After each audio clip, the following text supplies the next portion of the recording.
Assalamualaikum warahmatullahi wabarakatuh.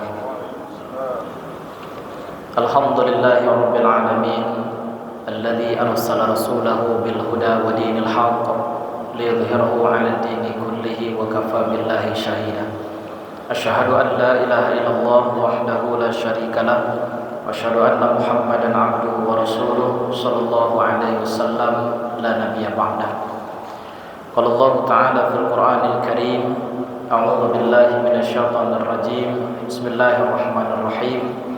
Qul in kuntum tuhibbunallaha fattabi'uni yuhibbukumullah wa yaghfir lakum dzunubakum wallahu ghafurur rahim. Bapak dan Ibu kaum muslimin jemaah zuhur rahimakumullah, yang sama-sama kita hormati dan kita muliakan segenap pengurus Masjid Taqwa Muhammadiyah Sumatera Barat beserta jajarannya. Hadirin wal hadirat rahimakumullah.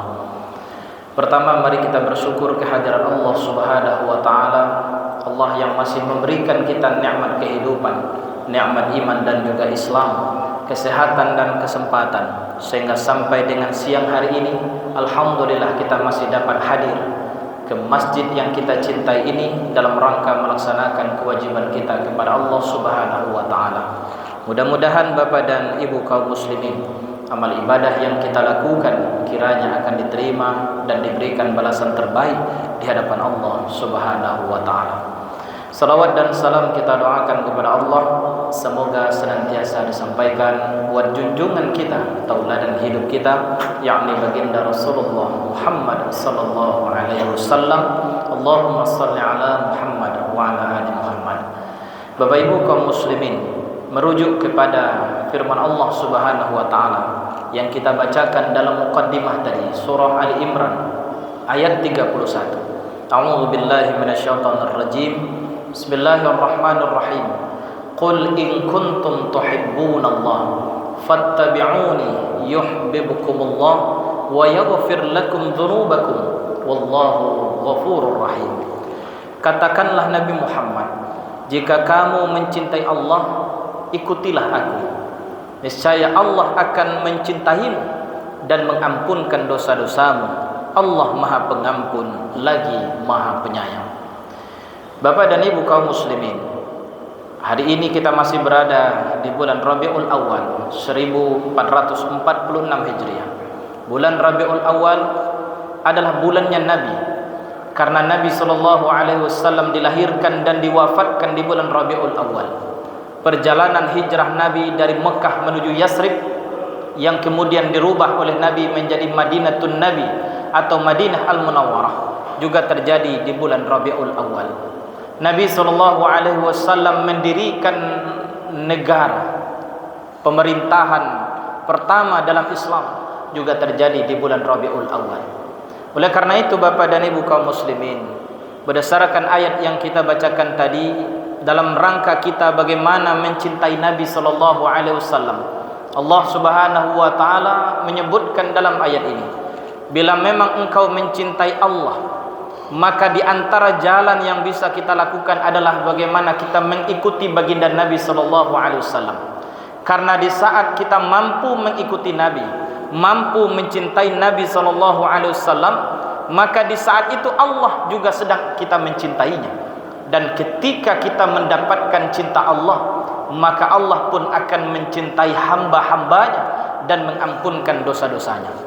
Bapak dan Ibu kaum muslimin jemaah zuhur rahimakumullah, agar bisa kita bagaimana mencintai baginda Nabi sallallahu alaihi wasallam, yang pertama yang harus kita lakukan adalah berusaha untuk mengenal beliau.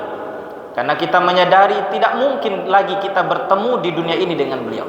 Tetapi Bapak dan Ibu kaum muslimin, meskipun kita tidak pernah melihat, tidak pernah hidup bersama beliau, tapi bukan berarti kita tidak bisa mencintai beliau. Nah, untuk kita bisa mencintai beliau, mari kita berusaha untuk mengenal bagaimana sosok kepribadian beliau. Karena itu Bapak dan Ibu kaum muslimin jemaah rahimakumullah, bila kita melihat dalam kehidupan beliau, kita baca dalam sejarah, ternyata kecintaan baginda Nabi SAW kepada umatnya sungguh luar biasa. Dalam satu riwayat dari Imam Muslim, Bapak dan Ibu kaum muslimin, Diceritakan bahwa Nabi SAW pernah berkata kepada sahabat Abu Bakar As-Siddiq, "Wahai Abu Bakar, mengapa aku sangat rindu kepada saudaraku?" Lalu kemudian dijawab oleh sahabat Nabi Abu Bakar As-Siddiq, "Ya Rasulullah, bukankah kami ini sahabat-sahabatmu?" Kata Nabi SAW, "Kalian bukan sahabatku, tetapi kalian bukan saudaraku, tapi kalian adalah sahabatku." Lalu siapa yang engkau maksudkan dengan saudaramu itu ya Rasulullah? Lalu Nabi SAW mengatakan, "Saudaraku adalah mereka yang tidak menemaniku, tidak hidup bersama denganku, tetapi mereka mencintaiku, mereka beriman kepadaku."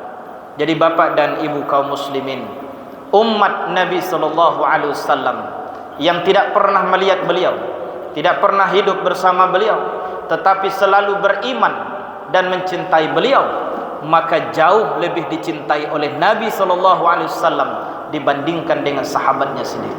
Nah, oleh karena itu tentu kita berusaha untuk membalas kecintaan Nabi kepada kita dengan kembali mencintai beliau. Maka untuk bisa kita mencintai Nabi, mulailah kita dari mengenal beliau. Kita pelajari, kita pahami bagaimana sirah nabawiyah, kita pahami dan pelajari sejarah kehidupan beliau. Yang kedua bapak dan ibu kaum muslimin jemaah zuhur rahimakumullah, agar tertanam di dalam hati kita kecintaan kita kepada baginda Nabi SAW, yang bisa kita lakukan yang kedua adalah dengan senantiasa memperbanyak salawat. Jangan kita menjadi orang yang sombong bapak dan ibu. Di dalam surah Al-Ahzab ayat 56 diingatkan oleh Allah Subhanahu wa taala, "Innallaha wa malaikatahu yusholluna 'alan nabi ya ayyuhalladzina amanu shallu 'alaihi wa sallimu taslima." Sesungguhnya Allah dan para malaikatnya bersolawat kepada Nabi. Wahai orang-orang yang beriman, bersolawatlah kamu kepada Nabi dan kirimkan salam penghormatan kepadanya. Bapak dan ibu kaum muslimin, orang yang paling pelit kata Nabi di antara umatku bukan orang yang tidak mau berbagi dengan orang lain, bukan orang yang tidak mau berinfak bersedekah, tetapi orang yang paling pelit di antara umatku kata Nabi adalah mereka yang mengaku sebagai umat Rasulullah tetapi enggan bersolawat kepadanya. Padahal bapak dan ibu kaum muslimin, dengan salawat yang selalu kita biasakan dalam hidup kita, tentu akan membawa kebaikan dan akan kita mendapatkan syafaat nanti di yaumil akhir. Kemudian yang ketiga bapak ibu kaum muslimin jemaah zuhur rahimakumullah, agar kita mampu menjadikan Nabi sebagai kecintaan kita, yang ketiga yang bisa kita lakukan adalah mari kita senantiasa mengikuti jejak kehidupan beliau. Sebagaimana ayat yang kita bacakan tadi, bila memang kita mencintai Allah, maka fattabi'uni, ikutilah Nabi SAW. May yuti'ar rasul faqad ata'a Allah. Siapa-siapa yang mengikuti Rasul, maka sesungguhnya dia telah mengikuti Allah Subhanahu wa taala. Sebagai penutup bapak dan ibu kaum muslimin, mari kita betul-betul menjadikan kecintaan kita kepada Allah dan Rasulnya di atas cinta kita kepada makhluk. La yu'minu ahadukum hatta akuna ahabba ilaihi min nafsihi. Tidaklah seorang disebut beriman, tidak sempurna iman seseorang sebelum dia mampu mencintai Allah, mencintai Rasulnya, mencintai diri Nabi SAW di atas cintanya terhadap dirinya sendiri. Mudah-mudahan bermanfaat bagi kita bersama. Terima kasih dan mohon maaf atas segala kekurangan. Billahi taufiq wal hidayah. Assalamualaikum warahmatullahi wabarakatuh.